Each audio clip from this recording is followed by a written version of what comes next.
meu sonho era comprar sepsia. Minha mãe, ela falava, não filha, isso não é pra sua idade.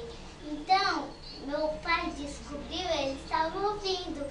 Então, depois, ele comprou sabonete asepsia. Então, ele começou a usar essas coisas como eu. Então, agora eu vou te mostrar como se usa. Pega aqui, pega,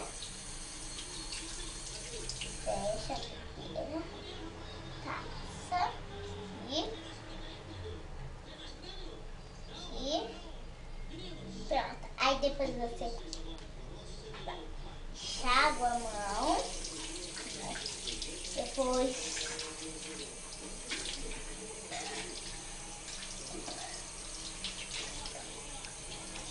fecha a torneira, pega aqui,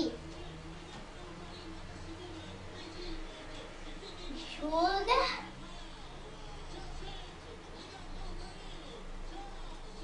depois